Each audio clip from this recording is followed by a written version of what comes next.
Character by Samuel Smiles. Chapter 11, Part B, Companionship in Marriage. Man enters a new world of joy and sympathy and human interest through the porch of love. He enters a new world in his home, the home of his own making, altogether different from the home of his boyhood, where each day brings with it a succession of new joys and experiences. He enters also, it may be, a new world of trials and sorrows, in which he often gathers his best culture and discipline. Family life, says Saint Beuve, may be full of thorns and cares, but they are fruitful. All others are dry thorns. And again, if a man's home at a certain period of life does not contain children, it will probably be found filled with follies or with vices. A life exclusively occupied in affairs of business insensibly tends to narrow and harden the character. It is mainly occupied with self-watching for advantages and guarding against sharp practice on the part of others. Thus the character unconsciously tends to grow suspicious and ungenerous. The best corrective of such influences is always the domestic. By withdrawing the mind from thoughts that are wholly gainful, by taking it out of its daily rut, and bringing it back to the sanctuary of home for refreshment and rest. That truest, rarest light of social joy which gleams upon the man of many cares. Business, says Sir Henry Taylor, does but lay waste the approaches to the heart, whilst marriage garrisons the fortress.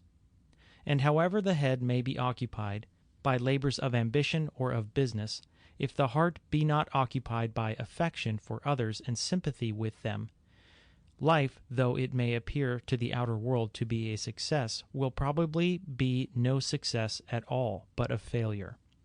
A man's real character will always be more visible in his household than anywhere else, and his practical wisdom will be better exhibited by the manner in which he bears rule there, than even in the larger affairs of business or public life. His whole mind may be in his business, but if he would be happy, his whole heart must be in his home. It is there that his genuine qualities most surely display themselves, there that he shows his truthfulness, his love, his sympathy, his consideration for others, his uprightness, his manliness, in a word, his character. If affection be not the governing principle in a household, domestic life may be the most intolerable of despotisms. Without justice, also, there can be neither love, confidence, nor respect, on which all true domestic rule is founded. Erasmus speaks of Sir Thomas More's home as a school and exercise of the Christian religion. No wrangling, no angry word was heard in it. No one was idle. Every one did his duty with alacrity, and not without a temperate cheerfulness. Sir Thomas won all hearts to obedience by his gentleness. He was a man clothed in household goodness, and he ruled so gently and wisely that his home was pervaded by an atmosphere of love and duty. He himself spoke of the hourly interchange of the smaller acts of kindness with the several members of his family, as having a claim upon his time as strong as those other public occupations of his life, which seemed to others so much more serious and important. But the man whose affections are quickened by home life does not confine his sympathies within that comparatively narrow sphere. His love enlarges in the family, and through the family it expands into the world. Love, says Emerson, is a fire that, kindling its first embers in the narrow nook of a private bosom, caught from a wandering spark out of another private heart, glows and enlarges until it warms and beams upon multitudes of men and women, upon the universal heart of all, and so lights up the whole world and nature with its generous flames. It is by the regimen of domestic affection that the heart of man is best composed and regulated. The home is the woman's kingdom, her state, her world, where she governs by affection, by kindness, by the power of gentleness. There is nothing which so settles the turbulence of a man's nature as his union in life with a high-minded woman. There he finds rest, contentment, and happiness, rest of brain and peace of spirit. He will also often find in her his best counselor, for her instinctive tact will usually lead him right when his own unaided reason might be apt to go wrong. The true wife is a staff to lean upon in times of trial and difficulty, and she is never wanting in sympathy and solace when distress occurs or fortune frowns. In the time of youth she is a comfort and an ornament of man's life, and she remains a faithful helpmate in maturer years, when life has ceased to be an anticipation and we live in its realities. What a happy man must Edmund Burke have been when he could say of his home, "Every care vanishes the moment I enter under my own roof." And Luther, a man full of human affection, speaking of his wife, said, "I would not exchange my poverty with her for all the riches of Croesus without her." Of marriage he observed, "The utmost blessing that God can confer on a man is the possession of a good and pious wife, with whom he may live in peace and tranquillity, to whom he may confide his whole possessions, even his life and welfare." And again he said, "To rise betimes and to marry young are what no man ever repents of doing." For a man to enjoy true repose and happiness in marriage, he must have in his wife a soulmate as well as a helpmate.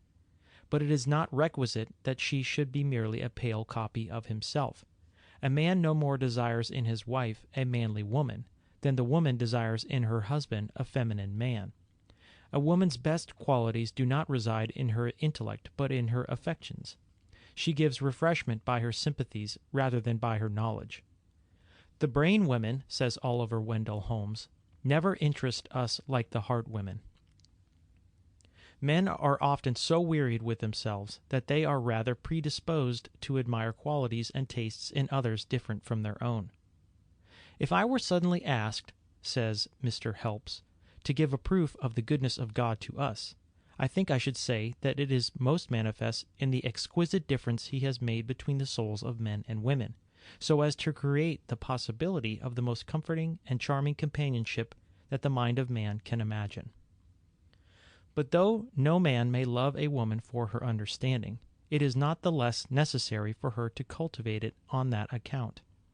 There may be difference in character, but there must be harmony of mind and sentiment, two intelligent souls as well as two loving hearts. Two heads in council, two beside the hearth, two in the tangled business of the world, two in the liberal offices of life. There are few men who have written so wisely on the subject of marriage as Sir Henry Taylor. What he says about the influence of a happy union in its relation to successful statesmanship applies to all conditions of life. The true wife, he says, should possess such qualities as will tend to make home as much as may be a place of repose. To this end she should have sense enough or worth enough to exempt her husband as much as possible from the troubles of family management, and more especially from all possibility of debt. She should be pleasing to his eyes and to his taste. The taste goes deep into the nature of all men. Love is hardly apart from it. And in a life of care and excitement, that home which is not the seat of love cannot be a place of repose. Rest for the brain and peace for the spirit being only to be had through the softening of the affections. He should look for a clear understanding, cheerfulness, and alacrity of mind, rather than gaiety and brilliancy, and for a gentle tenderness of disposition in preference to an impassioned nature. Lively talents are too stimulating in a tired man's house. Passion is too disturbing. Her love should be a love that clings not, nor is exigent, encumbers not the active purposes, nor drains their source, but proffers with free grace. Pleasure at pleasure touched, at pleasure waved.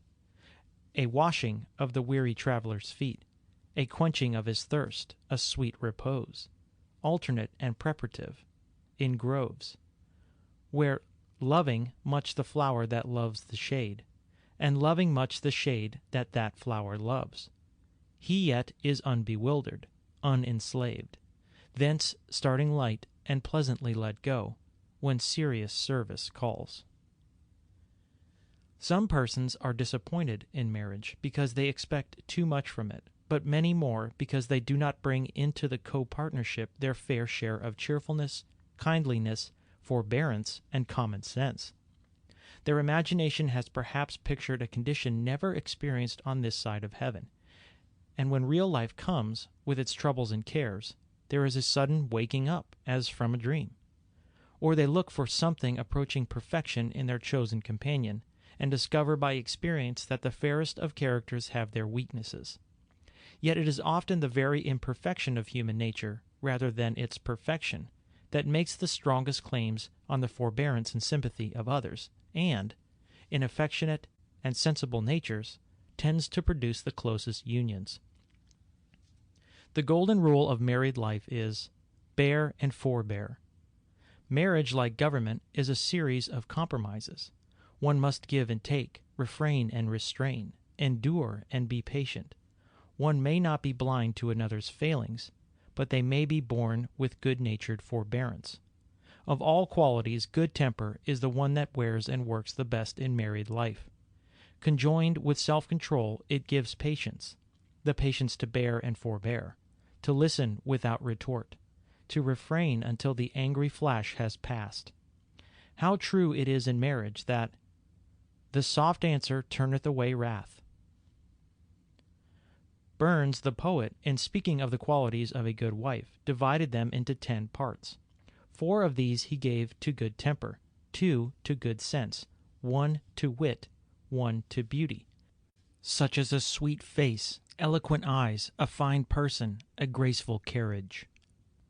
And the other 2 parts he divided amongst the other qualities belonging to or attending on a wife, such as fortune, connections, education, that is, of a higher standard than ordinary, family blood, etc.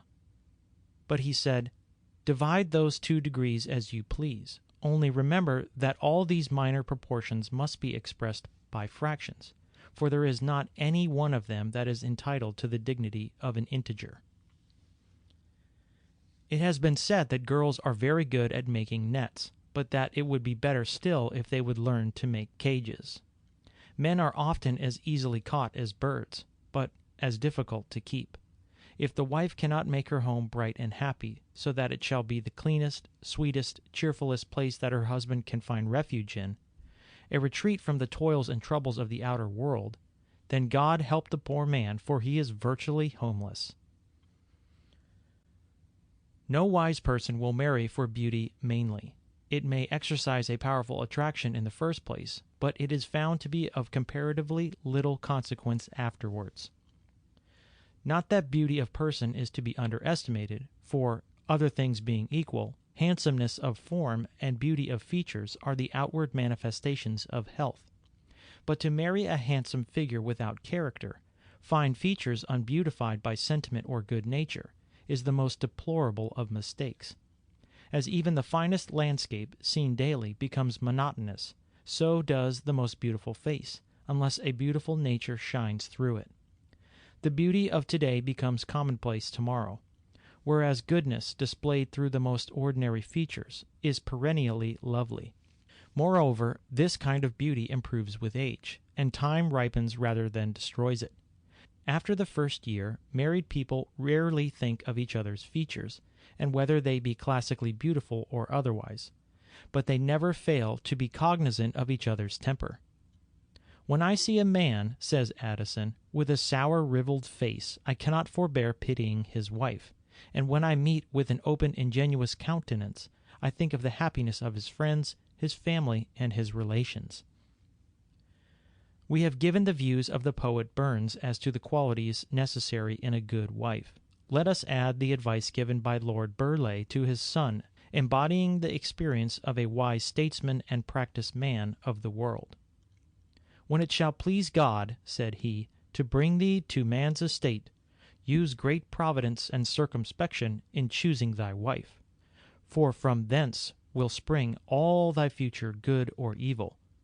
And it is an action of thy life, like unto a stratagem of war, wherein a man can err but once. Inquire diligently of her disposition, and how her parents have been inclined in their youth. Let her not be poor, how generous, well born soever. For a man can buy nothing, and the market with gentility. Nor choose a base and uncomely creature altogether for wealth, for it will cause contempt in others and loathing in thee. Neither make choice of a dwarf or a fool, for by the one thou shalt beget a race of pygmies, while the other will be thy continual disgrace, and it will yerk thee to hear her talk. For thou shalt find it in thy great grief that there is nothing more fulsome than a she-fool.